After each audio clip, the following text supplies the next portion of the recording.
Eu sou o Rodrigo. Eu sou o Everton. E eu sou o Ed. E bem-vindo ao É Tipo Cast. E hoje vamos falar dos personagens secundários que roubaram a cena. Sim, aqueles personagens que você admira. Aqueles personagens que chega pra você assim e diz: eu tô aqui, cara. É aquele personagem que rouba a atenção, né? Assim que aparece.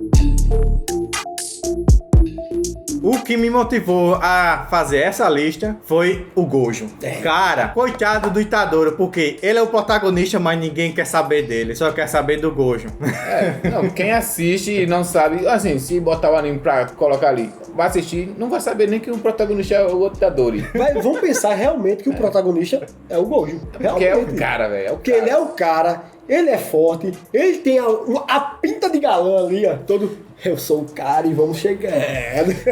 E eu acho que também é porque ele é muito carismático. Você logo se encanta quando vê ele pela primeira vez. Ele zoando o seu próprio aluno ali quando ele vai lutar com o Sukuna, quando ele aparece. Mas caramba, te atropelaram. Eu preciso mostrar isso pro segundo ano. Vira pra cá. E também a característica do personagem, assim, o design dele é muito parecido com outro personagem que a gente gosta muito, que é o Kakashi. Realmente. Aí quando a gente bate o olho, poxa, e ainda mais, ele é o que movimenta praticamente o anime e o mangá. Realmente. Porque quando a gente descobriu que aconteceu um negócio muito terrível com ele, foi um bafafá aí na internet. Sim, foi o cara que mudou o destino do mangá, praticamente. Onde grande parte dos fãs disse, agora o mangá acabou, diminuiu um pouco. O Gojo, pra mim, era pra ser o protagonista. Ah, se tem alguma coisa pra resolver, espera o Gojo. Ou senão ele manda os alunos. Não, vou mandar meus alunos. Mas ele não dá conta, o Gojo chega lá... Ele resolve tudo. Resolve. Ah, não posso entrar? Peraí, viu? Mas é difícil você fazer uma obra com um personagem tão poderoso que ele seja o centro. Tem as suas exceções com o One Punch Man, porque Eu já ia falar. porque é mais por parte da comédia e eles conseguem mesclar isso, mas por um anime ser um pouco mais sério, fica difícil você ter um personagem assim tão poderoso. Por isso que muita gente é difícil adaptar o Superman para um live action ou para algumas histórias, porque ele é um personagem muito poderoso, então sempre tem um jeito de nerfar ele, que é o que fizeram também com o Gojo aqui. Então você não pode nem falar de Solo Leveling, porque o cara vai ficar, vai... Bora lá.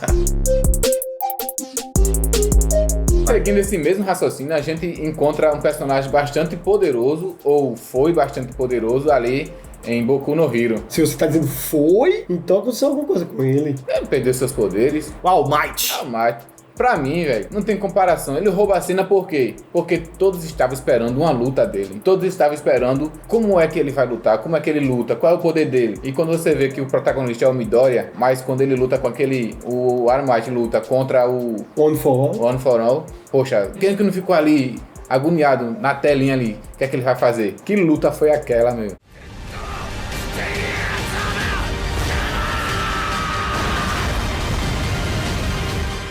Realmente, ele rouba a cena porque ele é o herói número 1. Ele é o símbolo da paz. Ele é o símbolo da paz ali, como você falou. E sempre com um sorriso no rosto. Cara, a dinâmica é assim, a história do All Might realmente dava uma história separada ali. Como você falou, dava uma história separada e podem até fazer isso se quiserem. Porque ele até fechou essa história quando ele lutou a última vez com o Alforon, que ali foi uma derrota completa por Alforon. Mas isso aí foi feito para dar o protagonismo ao Midoriya. Porém, o protagonismo do Midoriya gira em torno do protagonismo do Aramai. E gira em torno de seus amigos, que realmente tem alguns que também roubam a cena ali, naquele meio. Que nesse caso é o Mirio, porque quando ele aparece, ele era para ser o sucessor do All Might e não o Midoriya. Porque ele parece demais com ele, até as convicções e até o jeito dele se comportar com as outras pessoas é parecido. Mas o roteiro não deixou. Porque já tem o All Might, aí vem o Mirio, já rouba a cena, coitado do Midoriya fica lá, esquecido, apagado. Nós temos também o Todoroki também. Todoroki, que realmente a história dele, porque ele é aquele personagem que sofreu muito. O desenvolvimento durante todo o anime é muito bom. E parece que ele tem mais desenvolvimento do que o Midoriya. Em grande parte porém a gente sabe que essa é uma história de alguém que já é o número 1. Ele tá contando a própria história, o Midoriya, né? E atualmente o Midoriya tá bem desenvolvido, né? Tá bem fortezinho ele. Não é mais aquele garotinho lá da primeira, segunda temporada. Eu digo assim, questão de bem desenvolvido, ele pode até estar, porque ele tá contando a história dele. Mas eu tô dizendo assim, de questão de camadas. Que ele tem, o Todoroki tem várias camadas sobre os traumas que ele tem e como ele tenta superar isso durante o anime todo. O Midoriya tem seus traumas e tem a sua Mas dificuldade. não tem aquele peso que esses outros Tem, têm, é. esses outros personagens Cada têm. um com a sua Uma história. história, que assim, o meu gosto, eu acho mais interessante do que o do Midoriya, mas isso não tira o mérito dele, porque ele é o protagonista, né? Diga-se de passagem, as histórias de todos aqueles garotos ali giram em torno do Aramite. Porque todos querem se suceder. Ser igual a ele. Todos Ali. querem suceder. Até o Todoroki quer suceder ele, não quer suceder o próprio pai. E até o próprio pai dele quer Se inspira quer no All Might também. se inspirar nele. E vamos lá para a nossa querida Aldeia da Folha. Não Do tem Naruto como- clássico, né? Com certeza, com certeza. Não tem como não falar de Rock Lee. Ali, Meu quando ele irmão. aparece, ele rouba a cena mesmo, porque um cara feinho daquele jeito ali, deu um pau no Naruto, deu um pau no Sasuke, que a gente viu que ele era o mais poderoso até aquele momento. Esse jutsu! O quê?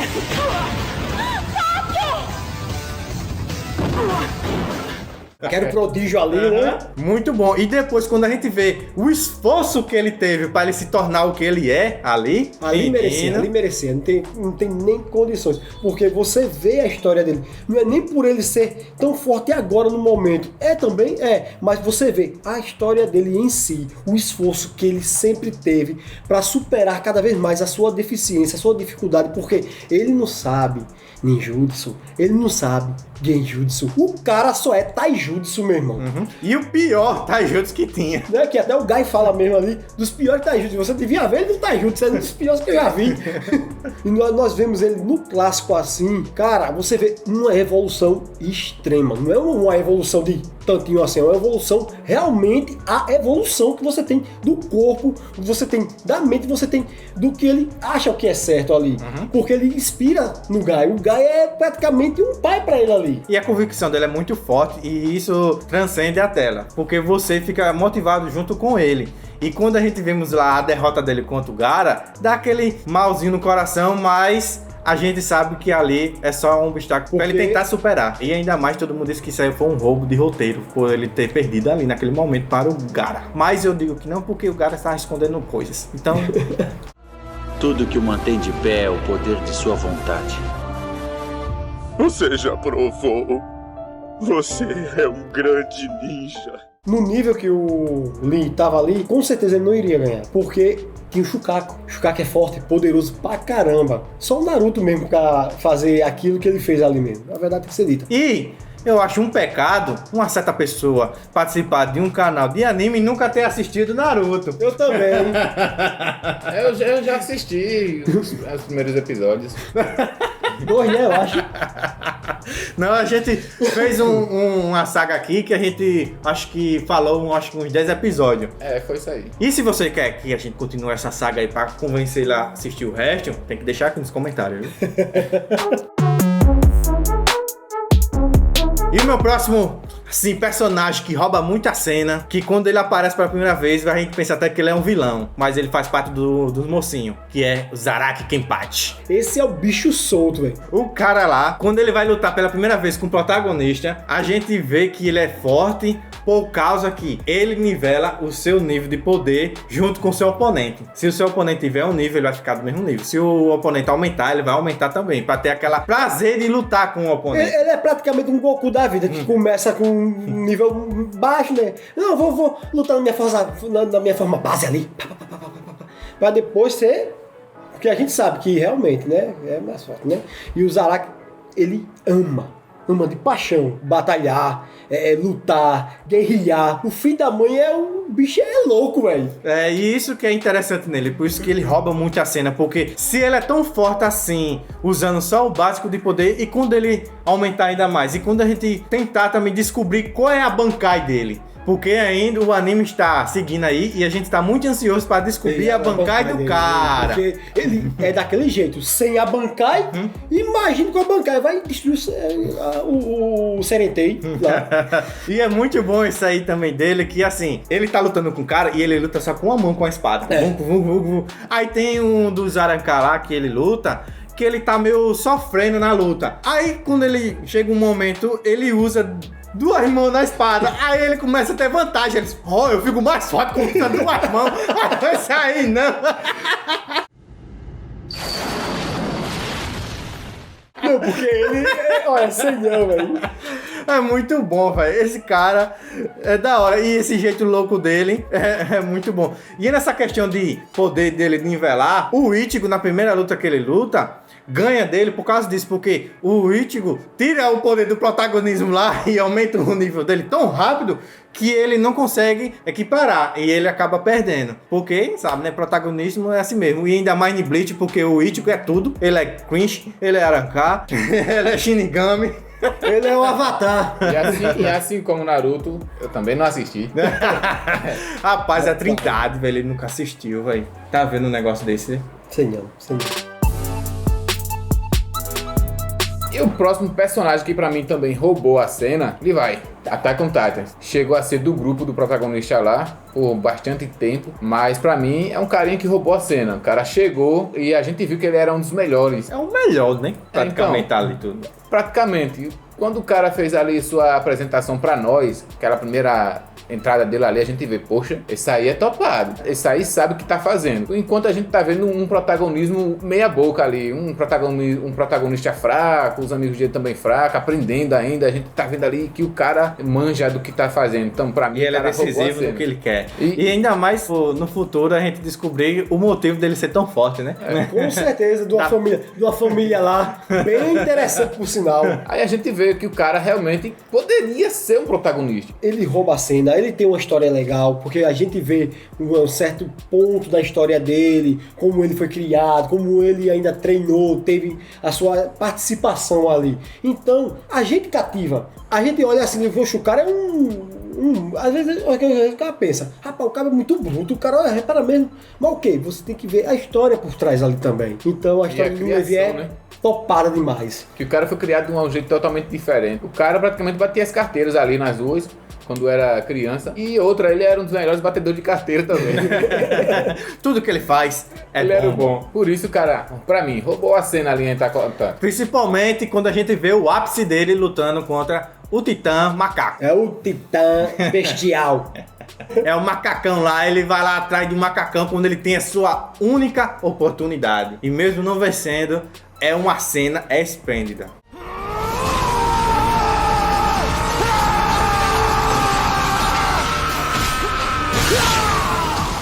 Mas ele não venceu tanto por causa do roteiro. E como todos os personagens que a gente falou aqui nesse vídeo, todos têm um artifício do roteiro para nerfar eles. Que aqui no caso é a família dele, que tem uma servidão, né? Acho nada realmente. A ver isso aí, mas tem que segurar ele de alguma forma. Eu não acho nada a ver, não. Eu achei até que bem interessante o jeito que foi contado. É interessante, só que, poxa, o cara é daquele jeito lá, mas ele é limitado dessa forma, né? Então ele não pode crescer ao ponto de ultrapassar certa barreira. É a mesma coisa do All Might, porque ele tava sofrendo e ele não podia crescer mais, ele tinha que dar o protagonismo para outra pessoa. O Gojo é muito forte demais, aí arruma um jeito de selar ele lá para ele não ficar mais participando da obra, porque é difícil você ter um personagem que resolve tudo. Vai ele, apesar de ser um dos protagonistas secundários, ele não aparece tanto, né, quanto os outros. Mas quando aparece, ele é bastante decisivo. Por isso que pra mim ele é um dos carinha ali que rouba a cena. E agora nós vamos para um anime que eu gosto também, né? Os Sete Pecados. Com certeza você ouviu falar isso. Você já pensou? Orgulhoso. Nosso pecado do orgulho. Escanor. Por que você acha que eu deveria sentir pena de uma coisa tão insignificante? Ai, eita imitação topada. Eu só assisti o começo desse anime. Eu não vi ainda nem a entrada dele ainda. E só por eu ver na internet todo mundo comentando sobre ele, então já sabe que realmente ele roubou a cena. Porque eu sei dessas falas. Eu achei da hora o jeito dele humilhar o seu oponente. Por que eu deveria guardar rancor de um ser tão fraco e ridículo como você? O que eu sinto é pena. Da hora é quando ele dá um cascudo lá no cara do Caracá, ele pergunta: perdeu alguma moeda aí? Estarosa. Ora, por um acaso deixou cair uma moeda? É muito da hora. Isso quando chega, ele humilha mesmo. Ele não humilha, não tem essa não. Ele, quando tava lutando contra... Eu esqueci o nome dele. Do machado lá. O cara olha assim e faz... Um machado não é tão pequenininho. Quando pega... Que pesado. Mas é tão pequeno, não dá... Não é um machado de duas mãos. O Escanor vai... É porque ele é de uma mão só. Para ser usado... Pega do nada assim. Eu digo... Caraca. Caraca, velho. O cara é forte mesmo, meu irmão. Também sou aquele que está no topo de todas as raças. Sou dos 7 pecados capitais. Leão do pecado. Eu me chamo Escanor. Pra quem não sabe, o Escanor, ele tem... Ele é meio que dupla personalidade. É uma maldição, pra falar a verdade, né? maldição. É tipo uma maldição que ele tem. Ele, na verdade, ele é bem medroso. Porém, quando o sol nasce, ele fica bastante corajoso. Por exemplo, à noite ele é do tamanho do Ed. Sim, do mesmo jeito. Oxi, A diferença é... Rapaz, tá se achando. Aí depois quando chega a noite, é do tamanho de quem? À noite, Sim. já cresce um pouquinho, já fica um pouquinho assim parecido comigo, tá ligado? Eu sabia que ele ia soltar uma dessa, velho. Não se preocupe não. Onde você chega lá? Não. Olha, tá vendo o Escanor influenciando aí pra todo mundo ficar bombado? Mas, brincadeiras à parte, o Escanor, ele tem essas personalidades. E às vezes eles brincam com isso. E é bastante interessante. Quando ele chega no ápice dele, ou seja, meio-dia, é quando tá no ápice do poder dele. Aí, se ele for lutar com alguém, se essa pessoa souber, desiste na hora. Porque o cara não perde pra ninguém. Nem pro próprio Meliodas ele perdeu. Mas o ápice do ápice não é nem meio-dia. É quando ele começa a gastar a própria vida. Mas aí é outra história. Ali é o ápice do ápice, porque o cara combate pau a pau com o Rei Demônio. Sim. E ainda leva vantagem, pra falar a verdade. E ainda fica levando vantagem. Aí é muito spoiler. Aí é outra história. Aí Pô, não, é diferente. O cara é o cara. Não tem essa não. O Escanor é o Escanor. Então deixa aqui nos comentários se vocês querem uma parte 2 pra gente falar mais de alguns personagens secundários que roubam a cena. Se inscreva no canal para não perder esses conteúdos maravilhosos desses dois meninos aqui junto comigo, fazendo assim uma coisa diferente dos youtubers aí. Na série vai dançar forró. Lá ele. E não se esquece de seguir a gente lá no Instagram, porque lá tem continuação de tudo aqui, gente. Compartilhe e deixe seu like, tá? Oxi. Chega assim do nada e... Ele tem que fazer isso, né? Ele tem que sair de alguma forma aí pra... Não, ele é pra sair mesmo. Vai ser cortado. Tchau.